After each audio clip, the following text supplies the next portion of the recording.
Vamos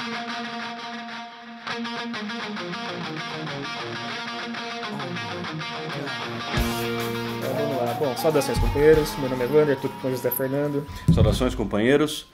Vamos iniciar então mais um episódio do RevoluCast. E nesse, como a gente está tentando cumprir a meta de fazer um sobre a conjuntura política do momento e outros voltados a leituras de clássicos do marxismo e outros livros que a gente pretende abordar.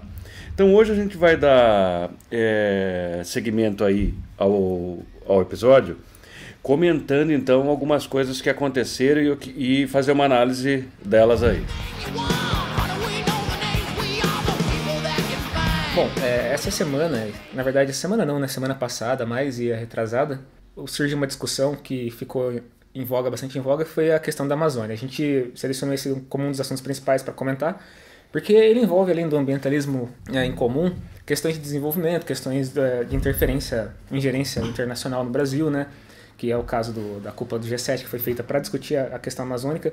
E a gente tem uma opinião que destoa um pouco do que foi falado na esquerda tradicional, na esquerda pequena burguesa, de que... eu já quero passar por esse ponto porque eu achei surreal, cara. A esquerda deu show essas semanas, hein? Não, o que aconteceu? Começaram a botar fogo na Amazônia, como é de costume nessa época do ano, né? Só que dessa vez um pouco mais estimulado pelo presidente fascista, que acha que é bonito queimar a floresta. A gente, quando observou isso, viu que, obviamente, geraria reações. São Paulo, às 3 da tarde, ficou escurecida, né? Todo mundo viu. E aí, quando a NASA lançou a notícia de que isso era resultado direto das queimadas, causou uma comoção internacional, né? Não só no Brasil, como fora do Brasil também. O pessoal começou a comentar. E quem saiu em defesa, primeiramente, que se destacou mais, foi a França, né? O Macron comentou, isso gerou também uma outra coisa absurda, que foi aquela disputa idiota de ofensas entre o Bolsonaro e o Macron, e aí isso obrigou as pessoas a se posicionarem, como é evidente, né? Todo mundo tem que ter hoje em dia todo mundo tem sua posição, afirma e acha que tá certo, né? Até porque é um fato de fundamental importância, como a gente vai demonstrar aqui. Exatamente, só que aí, obviamente, as confusões começaram, as confusões não foram poucas. Os bolsominions, como é evidente, iriam sair em defesa do Bolsonaro, e disseram que o Macron era um presidente que não sabia de nada, e não sei o que, ofenderam a mulher do Macron, que é aquela... coisa baixeza, né? Coisa baixa. Pelo fato da mulher ser mais velha lá, e o próprio Bolsonaro também endossou isso daí, comentando embaixo do comentário que xingava a mulher do Macron. Aí também envolveu uma galera que se diz feminista e que quer defender a mulher do Macron pelo fato dela ser mulher e desconhecer a verdadeira raiz do problema, que não é a ofensa à mulher. Isso daí é execrável, claro. Mas o que estava em jogo na hora não é exatamente isso, né? Não, e é esperado do Bolsonaro essa atitude. Sim, sim. A atitude dele não é de um estadista, ele não é um estadista. Ele é um político de baixo clero que, como a gente já disse aqui inúmeras vezes, e a gente não se cansa de repetir, por um acerto de última hora para poder viabilizar uma chapa do golpe, jogaram ele lá mesmo. Só que todo mundo já percebe que esse cara aí, ele não é um chefe de Estado, ele nunca vai ser, ele não tem condições cognitivas, ele não tem um decoro. Então, assim, espera-se que ele faça isso. O que a gente não esperava é que a esquerda ia ficar com esse subproduto da discussão. Sim. Tudo bem, a gente vai ofender a mulher do Macron? Não tem nada com ela. Isso não vou ofender uma mulher à toa. Ele ofende porque ele é um misógino. Ele faz isso mesmo. Sim. Só que assim, a discussão parece que ficou mais importante do que o que estava ocorrendo. Sim. Uma ingerência imperialista na Amazônia, de forma cínica, dizendo que estavam preocupados com as queimadas, etc. e tal. Algumas pessoas deram declarações que foram consideradas inteligentes por quadros da esquerda.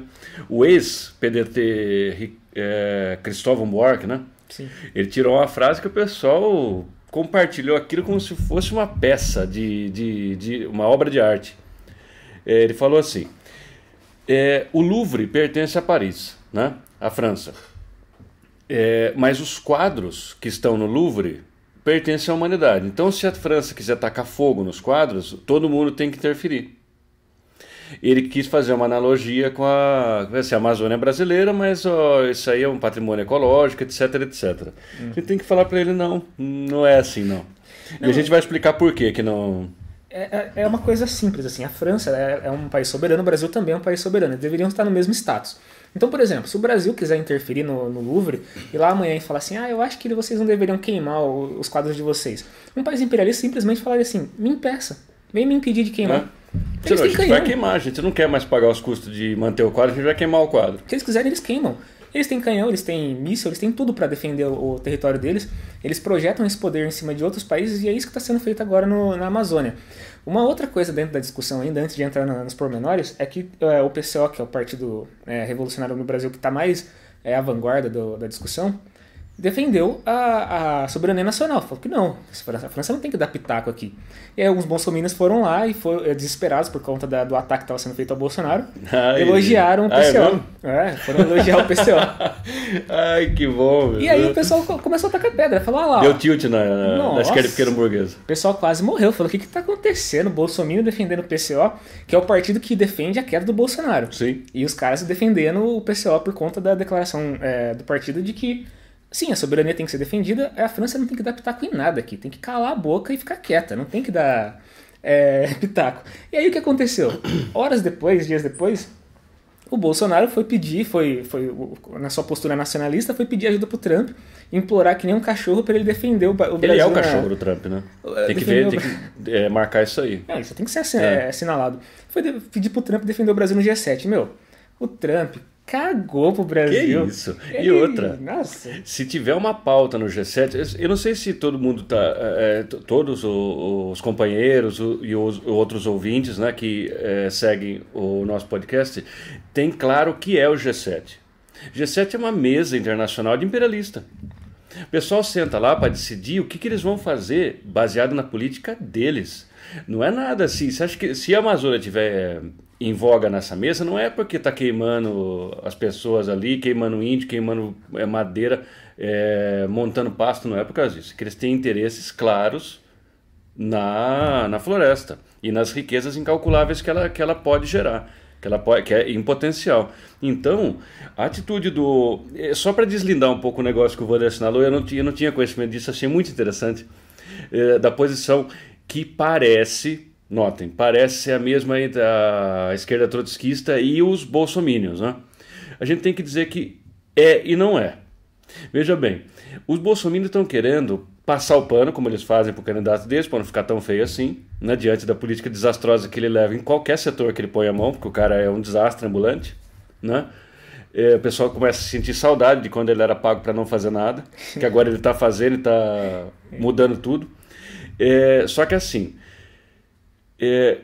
o que o Bolsonaro quer, ele não quer que o imperialismo não ponha as mãos aqui. Ele não quer ser atrapalhado na política dele de destruição nacional. E se ele quer que algum imperialista ponha a mão aqui, já deixou claro que eles são alinhados ao imperialismo norte-americano. Uhum. Então ele é contra o imperialismo só dos caras que eles não estão na coleira. Sim. E já a posição do PCO...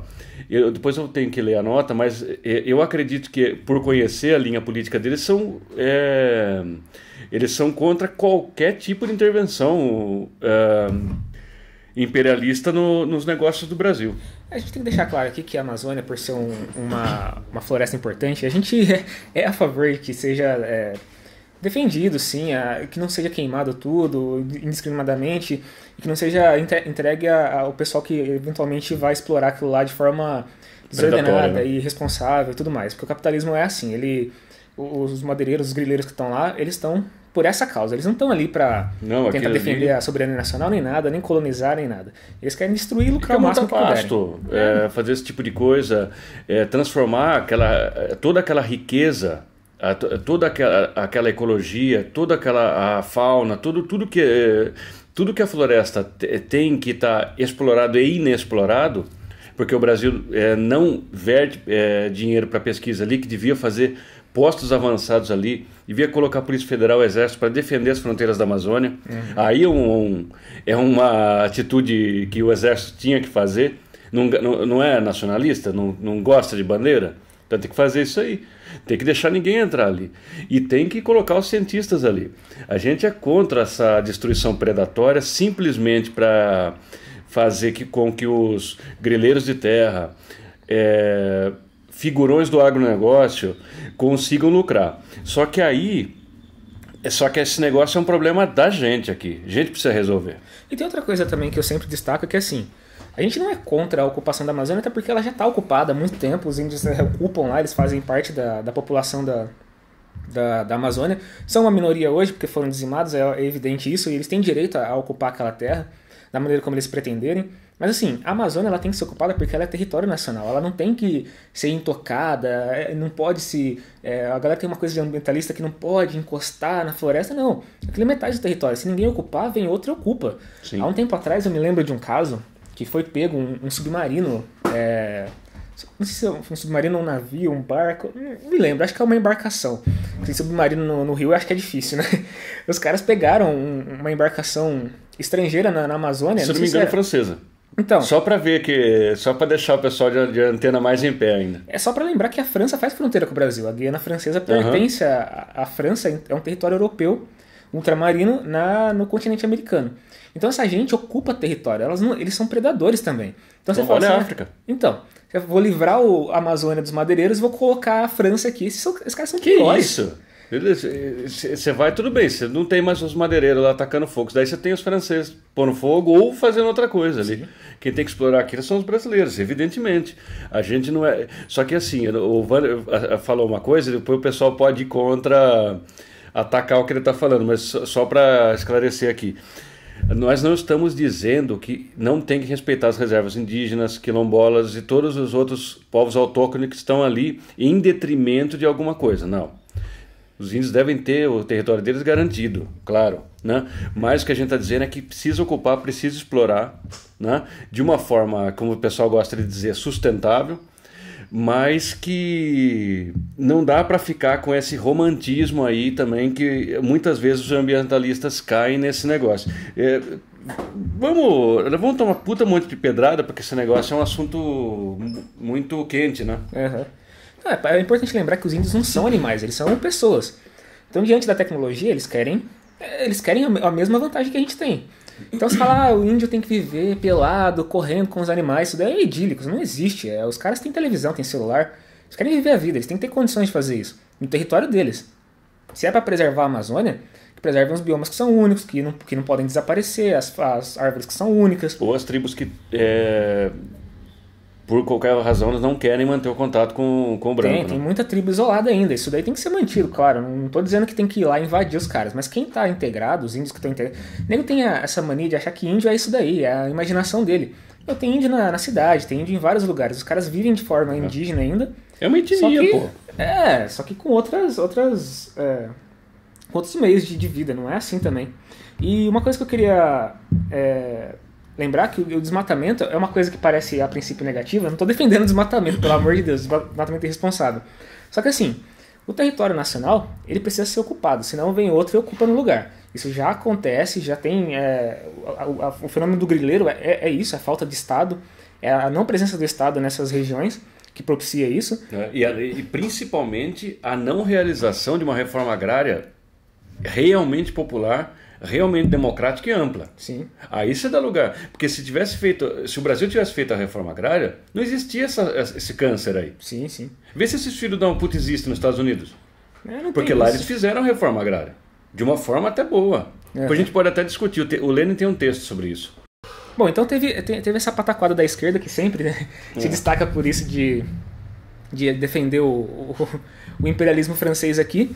E aí o G7 se reuniu e começou a pressionar o Brasil para receber grana para colocar nas ONGs que fazem um trabalho ali de defesa da Amazônia. Aí o Bolsonaro saiu em defesa da soberania fantasiosa dele e falou que aquilo era um conluio de ongueiros, adorei essa expressão, ongueiros, que estavam recebendo essa grana para poder projetar o poder deles através de uma esquerda maluca, de algum tipo de comunismo fantasioso também. Eu olhei aquilo e falei, não é possível que eu estou ouvindo isso. E a galera começou a endossar e falar que não, que eles precisavam invadir, que era melhor... olha essa frase. Era melhor uma Amazônia preservada na mão dos imperialistas do que destruída na mão dos grileiros. Mas quem falou isso aí foi a esquerda? A esquerda falou isso. Que é isso? Quando eu vi isso, eu já desisti. Eu falei, não dá. Essa discussão tá acabada. Mas assim, é foda, porque para a esquerda nunca tem um meio termo. Sim. Sempre tem que ser assim. Uma vez, quando a gente criticou o Freixo por conta dele gostar da UPP, aí veio alguns companheiros em defesa do Freixo e disseram assim, não, tudo bem, mas você prefere a milícia e os traficantes? A gente diria, legalização de todas as drogas, fora a polícia do morro. Fora a polícia das comunidades. Sim. Porque agora, porque eu não quero que o povo sofra na mão das milícias traficantes, eu vou ficar do lado da polícia. Olha só, a polícia do Rio de Janeiro, hein, que está matando gente assim, para ver o tombo. E você se colocar a favor da soberania nacional se tornou sinônimo de ser um bolsominion em defesa da destruição da Amazônia. Sim, e porque assim, a gente não está concordando, embora soe parecido com o que ele está falando, a gente não concorda com aquele verme de jeito nenhum, porque a gente sabe as intenções dele. Pela política dele fica claro o que ele quer. Ele não gosta da Amazônia nada, ele não quer nada de soberania nenhuma. Ele não quer gente atrapalhando os planos dele, ele não quer um processo em cortes internacionais, ele não quer nada desse tipo aí. Eu espero que esse assunto tenha ficado claro na cabeça dos companheiros, que a defesa soberania nacional ela é contra o imperialismo estrangeiro. Se vocês acharem que vale a pena deixar um país externo ingerir sobre o nosso país, a nossa soberania... Precisaria rever isso aí. Precisaria ver o histórico também. Eu fiz uma lista aqui de países que foram destruídos pelo imperialismo com essa mesma intenção aí. Existe uma ditadura lá, precisamos levar a democracia para aquele país. O que fizeram com Muammar Gaddafi? Então, o pessoal lá... Tiraram o ditador. A Síria tá lá. Ditador sangrento, agora tá bom lá. A Síria era um país com um ditador sangrento, maldito, que precisava ser destituído para poder reinar a democracia. Como que o país está? E Iêmen quase não existe mais. O negócio está completamente destruído. Para quem não conhece, é um país pequeno, quase uma península do Oriente Médio, fica embaixo da Arábia Saudita. O negócio não existe mais. O pessoal foi lá com uma boa intenção, eles queriam defender lá o país. Tinha muita luta lá, e não sei quem contra não sei quem, e eles, como eles são gente muito democrática, eles não podiam viver com isso aí.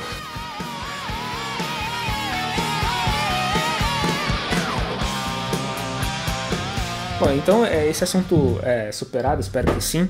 A gente passa por uma outra coisa que é foda também, pesado, que foi a lei das fake news que foi aprovada. E a esquerda, mais uma vez, fez o favor de endossar essa merda dessa lei. Eu vou ler aqui um pedaço da... E mais uma vez, entre aspas, contra o Bolsonaro, porque ele teria tentado vetar alguma... Não sei se na integridade, sei lá. Tem um trecho da reportagem do Senado sobre a lei. Escreve assim, eu vou ler. A lei estabeleceu como crime no Código Eleitoral, a Lei 4737, a instauração de investigação, processo ou inquérito contra candidato que seja... sabiamente inocente. A pena é de 2 anos a 8 anos de prisão. Nossa Olha senhora, isso. Você imagina o que vem por aí.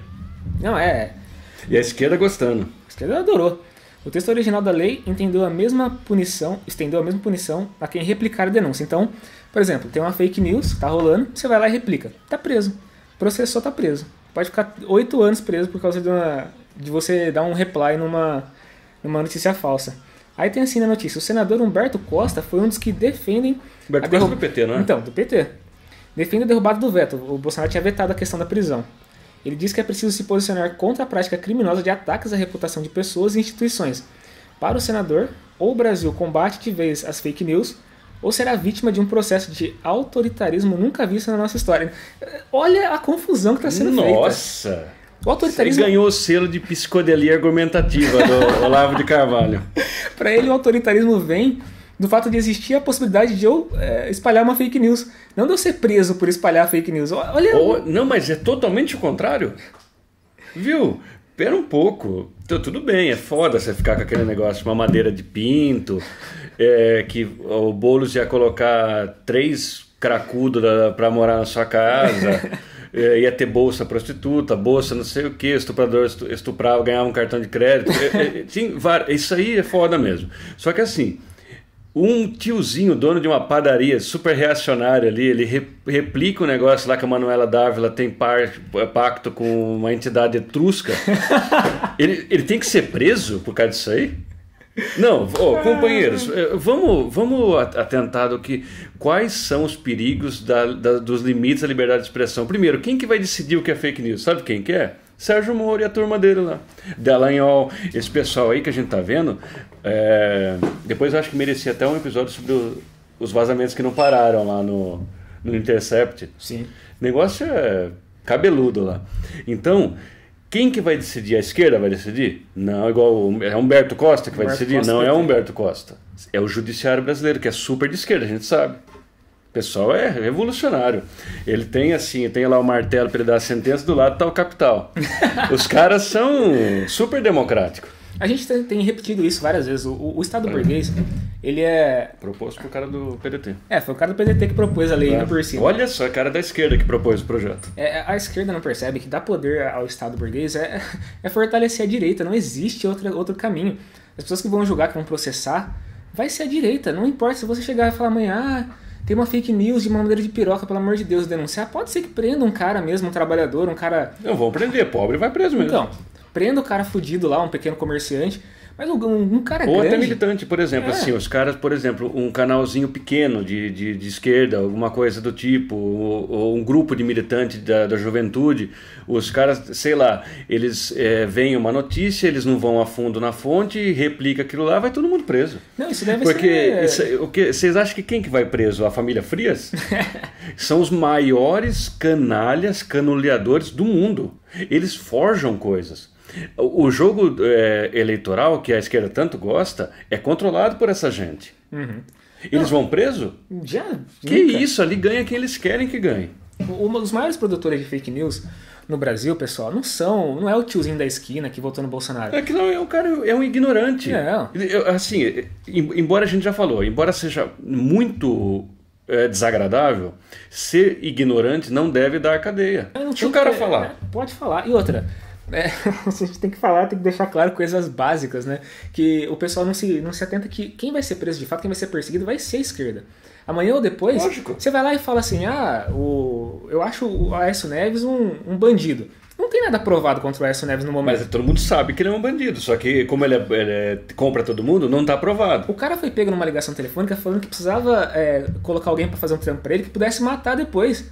Isso é coisa Isso é coisa de mafioso falar. O cara é perigosíssimo. O cara é um perigo pra sociedade. Tá solto, tá livre, ninguém pode acusar ele de nada. Provavelmente ligado ao narcotráfico. Sim. O cara é perigosíssimo. Agora você monta um negócio desse, fake news. Então. Cadê a prova?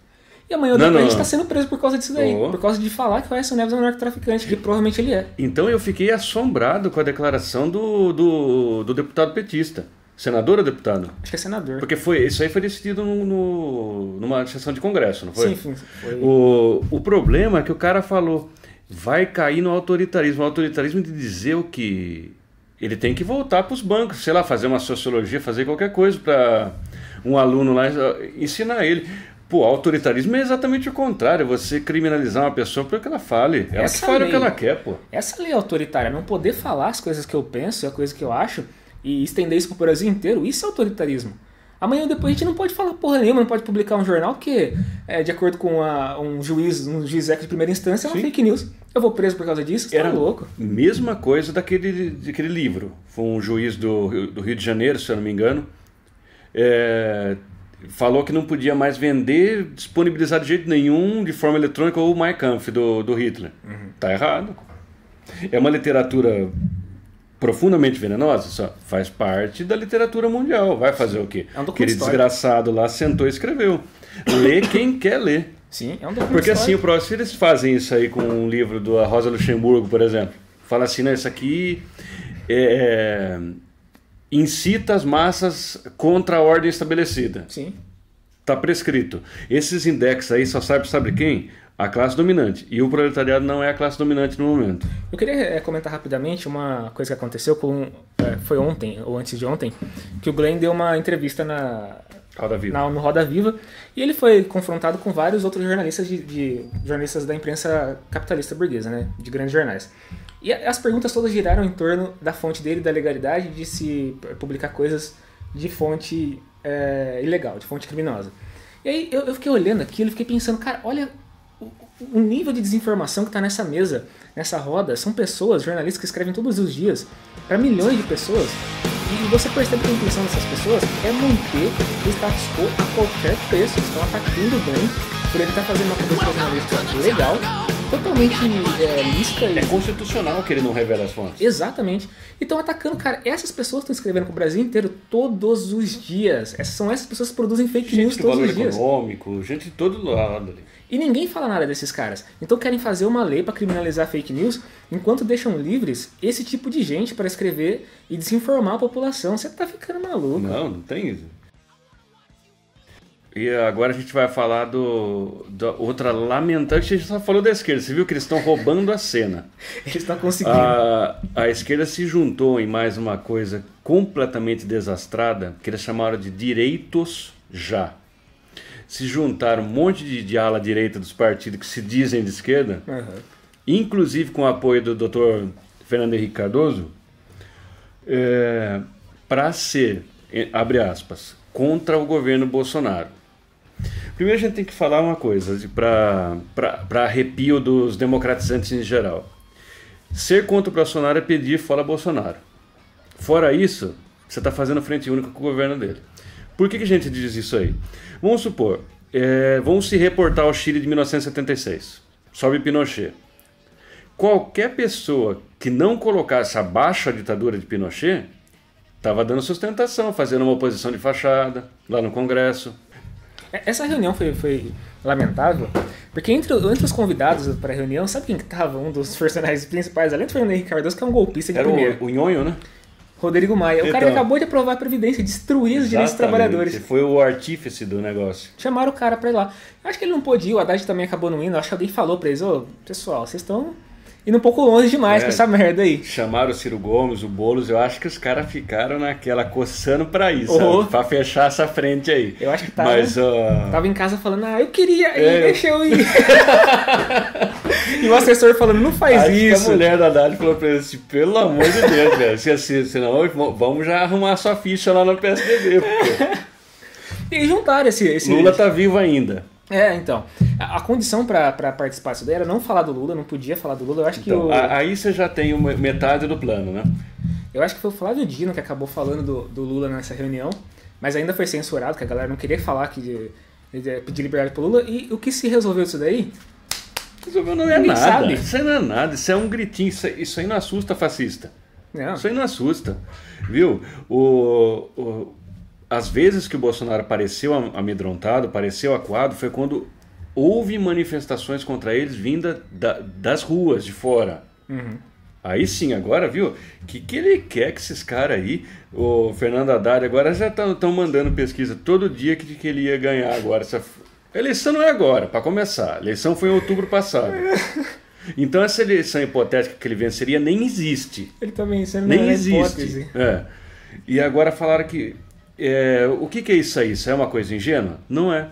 Eles estão querendo lançar de novo essa candidatura que é bem à direita do PT, em oposição à ala lulista, que hoje é encabeçada pela Gleisi Hoffmann, para que o PT vire digerível pela esquerda, pela direita de plantão. Ontem teve um debate entre o Rui Costa Pimenta e o Breno Altman, que é um... Nossa, eu preciso ver. Tá na lista de coisas que eu preciso ver. Bem instrutivo. E eles estavam porque falando... o Rui deve ter ido na voadora, porque o Breno Altman ele é bem moderado, né? O Rui estava bem de boa, assim, mas ele fez ele demarcou muito bem a linha de que o Breno também estava contra esse encontro, mas eles destacaram ali que o que estava tentando ser feito é uma frente única de centro-direita, para poder se tornar palatável a um eleitorado de centro. Eles já estão fazendo a campanha de 2022. De repente, tirar dali um candidato, Exato. Talvez o Ciro Gomes. Eles estão fazendo a campanha de 2022 agora já. É uma coisa totalmente eleitoreira, não tem nenhum propósito de defesa dos trabalhadores, dos interesses dos trabalhadores. Esquerda é isso. É defesa dos interesses dos trabalhadores, do proletariado. Qualquer coisa que não seja fora disso daí, o cargo que esses caras querem ocupar, os projetos que eles querem fazer, o projeto de vida dele. Eu quero que eles faz lá o projeto dele, mas não fica interferindo na vida dos outros assim. O que você falou é essencial, porque dá a distinção exata do que é uma luta com viés trabalhador. Esse povo aí, eles estão unindo esses esforços, e vai dar alguma coisa ou não? A gente acha que não, porque o negócio é muito ruim. A consciência do operariado brasileiro, ela já superou esse negócio. Ninguém vai dar ouvido porque sair desses direitos já. a distinção tem que ser feita no sentido de que esse povo quer que eles estão querendo, com essa reunião, eles estão assinalando assim, olha gente, nós não vamos fazer nada, tá? O cara tá pondo fogo em floresta, o cara tá tirando sua aposentadoria, o cara tá arrochando seu salário, o cara não tá cumprindo a ideia de restabelecer postos fechados de emprego, só que a gente vai fazer alguma coisa se a gente ganhar em 2022. Exatamente. Isso que eles estão assinalando. Isso não é a política operária. A política operária é fora Bolsonaro, que o povo não vai aguentar. O Haddad mesmo só percebeu que ele precisava conversar com o povo no final da campanha dele. Aí ele desceu na favela, foi lá, conversou um pouco, mas já era tarde, não ia adiantar nada. Não, foi o Mano Brown ainda que lembrou ele disso. Esse pessoal tá apartado da luta popular, eles não sabem o que estão fazendo, eles querem cargos, eles querem postos, eles querem subir na carreira. E assim, a gente quer... Eu não queria fazer isso, mas eu tenho que falar diretamente, porque tem gente que é a favor do Haddad, gosta dele. Eu mesmo já simpatizei muito quando ele era prefeito da cidade de São Paulo, porque causava uma ojeriza na elite. Eu achava muito engraçado, a galera não gostava dele, o Vila xingava ele todo dia. Era didático o que ele fez com a elite paulistana. Era muito engraçado, mas o Haddad tem que ficar claro que ele pertence ao PSDB, ele tem que sair do PT. Ele é um social-democrata, no máximo. Olha só, no máximo, então, sendo bem tranquilo, né? Se a galera tem que sair urgentemente do PT, o PT precisa ser reformado sob a luz do lulismo, ou de outra ala que seja mais popular, que esteja ciente da defesa dos trabalhadores, porque senão vai virar um partido de intelectual, de meia dúzia de arrombado que acha que é esclarecido. Um PSDB pintado de vermelho. Nem fudendo, isso é inaceitável. E o que parece que, assim, essa ala que a gente chama de ala direita dentro do PT, a ala que quer esquecer o Lula na cadeia, embora eles vão lá visitar ele, mas quer esquecer o Lula lá. Esse povo aí, ele quer tornar o PT votável por parte da classe média de direita, essa classe média bolsonarista. Eles acham que o Ciro Gomes é comunista. Você acha que eles vão votar no PT? Jamais.